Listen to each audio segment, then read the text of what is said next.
Hi, hello, this is Alicia. Welcome back to I Love Vampire Novels in our Bite Me Box Read Along of Arcana Academy by Elise Kova. Whew, guys, this ending is a whole shit show. So, in the best way. So let's get into the volume bit, and I'll be back in a second at the end of this to give you my overly analytical thoughts.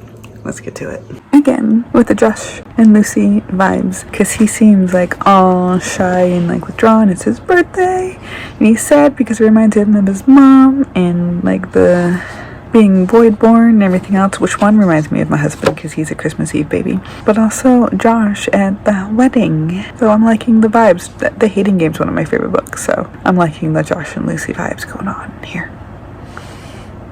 Ooh, Silas. Talking to Raven at the party. Totally the spy. Well, fuck. So the dueling, she beats Ezra, and Professor B seems really upset and begrudging to give her the win. Ezra's friend also told her to lose. So what is going on? Like, why is this going on? What is Professor B up to? Especially with the reading she did for him and the conflict and betrayal. Is he going to betray Kaelis?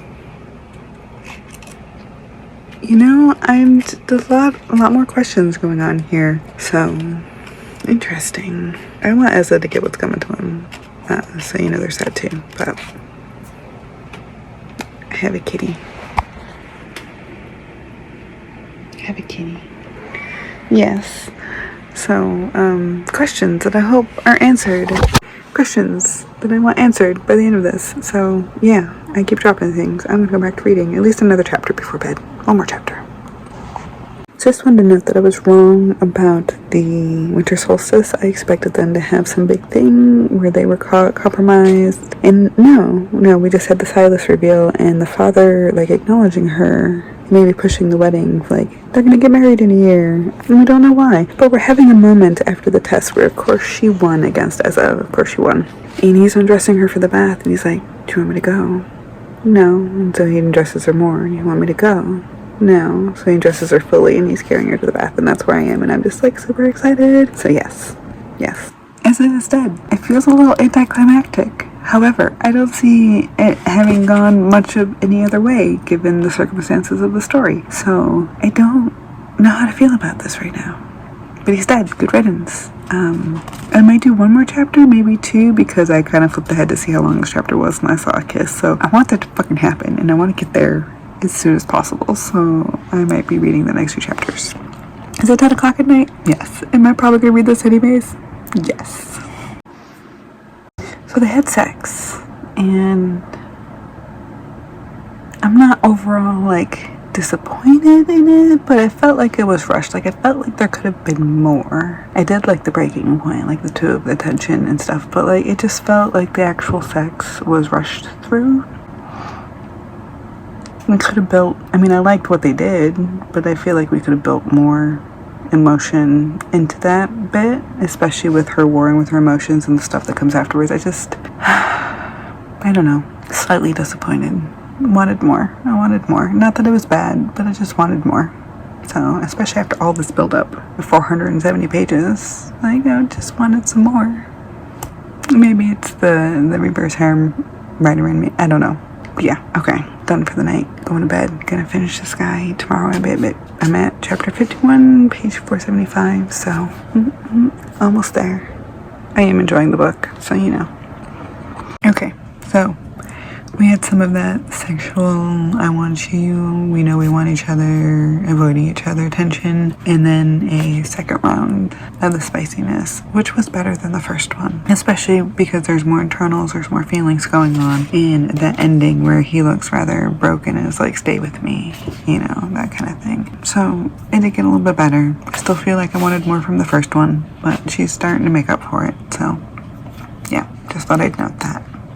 And we have another secret society, protector of the world, secrets inductions for her to take part in. Setting it up in the last half, or the last quarter of the book probably means that things with that is not going to come to fruition until book 2. I get the setting up questions and leads for book book 2 in the rest of the series, and that's what's happening right now. Silas giving her the Chariot card, very sweet, very sweet. His story is coming full circle. I'm hoping that they do get to save his family and whatnot, and that he's telling the truth about that. The poisoning, I'm a little worried about, but we'll see what happens there. In the not trusting, like the building of the not trusting Kaelis. Just some more. I don't know. And him being the last of a bloodline, I don't know how I feel about it yet. We'll see. It's just new information I want to relay, if that makes sense, to note that these things are happening and have been rather set up. So, like, I'm not angry about any of it, but I'm wondering where we're going with all of it. We will see. Okay, I still have a chunk. See, there's a little chunk left. So I'm gonna go back to it and we'll see what happens.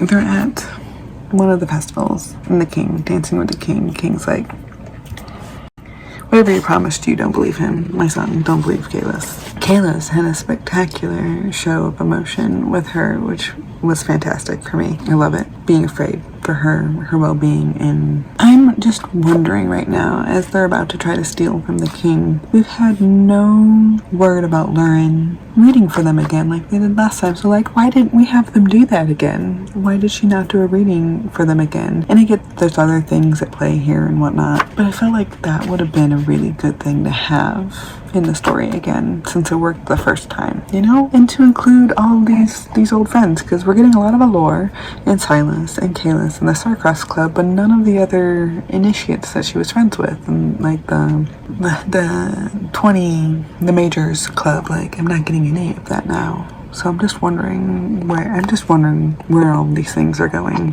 where everybody has disappeared to and dropped off from. I don't know. This is the hating game. This happened in the hating game. Josh and Lucy. She's totally read that book and has been inspired by the two of them with this, because this is an important moment in the hating game. Okay, done.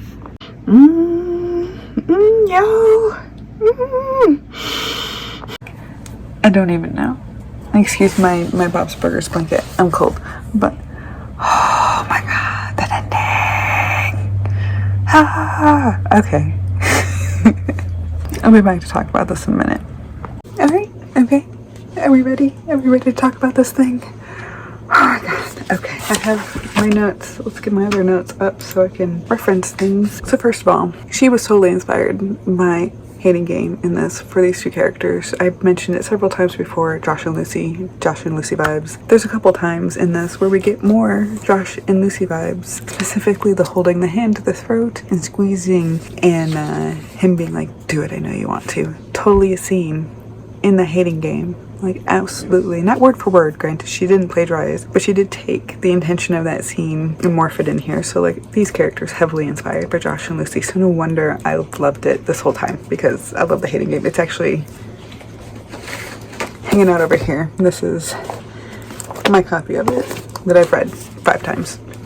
As a non-rereader, that should say something. But yes, major Josh and Lucy vibes. Just the way he reacts to her in general gives me major Josh and Lucy vibes, and I just want to put that out there because I really love their relationship and I love the hating games relationship. So, like, happiness there. It also makes the ending with those two and the way they separate, like, super bittersweet and a good setup for book 2. Like, it could have been all out hatred at the end, and granted, he doesn't know that she has betrayed him yet, and I'm sure that will come into play and that will create some risk because this is a series, but I don't think they're not overcomeable. I don't think that he might not have expected them, but honestly, her having the real card and it being the death card, and Raven, I don't know how we say his name, the crown prince being death. Can he ink another card like that, or does that one have to be destroyed first? Like the real one. Is her having it going to keep everybody from not being able to change the world, which of course the king wants and the prince wants, but Prince Kaelis doesn't want that. So, like, there are lots of questions going on at the end of this. It went so fast. Professor V in the betrayal, he disappeared at the end of the book after the trials. I want to know what's going on there and who he's betraying. Like, why didn't he want her to win? What is all these warnings about? Was it so that what came to pass didn't come to pass. I don't know what was going on there, because it's not like, even if she had failed that Ezra would have gotten her place in the swords, or was it? Like, what was going to happen to her if she didn't get accepted? There's a lot of questions, and I love that he died. I don't love that she isn't the one who did it, especially since she's reaping the consequences of that anyways. I'm also wondering where all the other initiates went. I mentioned this, and did she just forget about them? The author, not the character? Is this a setup for book 2? I don't know what's going on, but I'm really sad that they weren't included in the end, and I know having a lot of characters, it's hard to keep track of everybody through the entirety of the story, but I thought that was really important thing that we missed. And I'm not judging, I'm hoping she has a plan and it's not just an accident. It wasn't just forgetfulness. I know as an editor I would have asked, so there's my question, especially the missed opportunity with Lauren doing a reading. Like, it should have at least been like, yeah, we didn't have her do it because of this, or we had her do it because, like, super easy to put in there to cover that base. And I know most people probably won't even notice that thing, but it's something I notice and I wanted to point it out. So what about those missing letters from Liam? Where did they go? Like, I get she understands that it was probably a ploy to get him married off to somebody as it happened, but how are those going to come back against her? Because Robin, the Crown Prince couldn't kill her because he doesn't know her actual full name. Which was a cool caveat for his power, by the way. Very cool caveat for his power. But, like, her name is probably in there somewhere, or she can get it from him. And he's the only one left who knows it besides her. So, I guess the world keepers know her last name, so there's that. And that's a whole nother thing that I'm like, oh, let's throw another secret society in here, okay. It explains who was fighting her during the failed assassination attempt.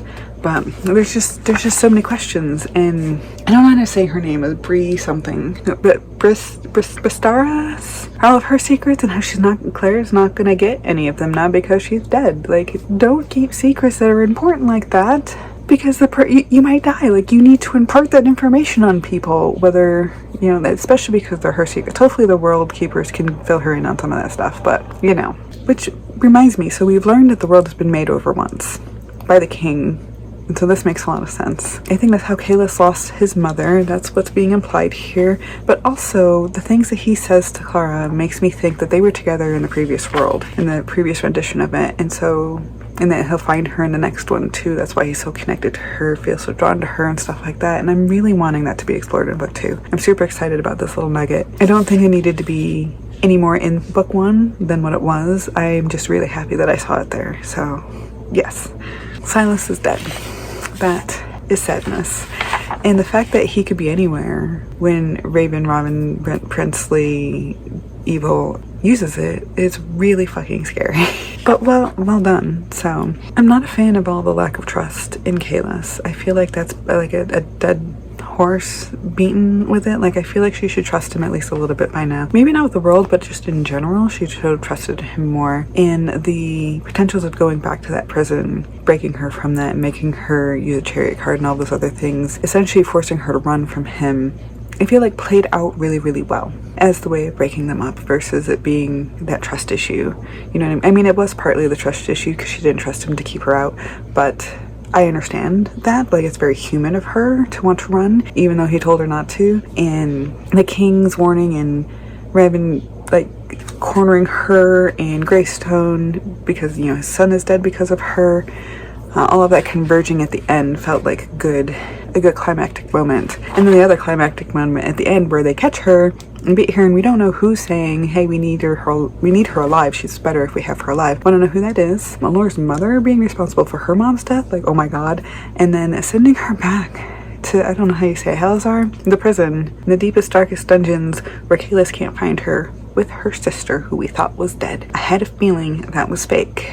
She still made me cry over it, but I had a feeling it was fake. So, I need book 2. Like, this was a solid book for me. It wasn't a 5-star because there was the little things that I feel like were missing, but it was definitely a 4.5 or higher, like maybe even a 4.75. So somewhere around that range. I felt like this was done really, really well.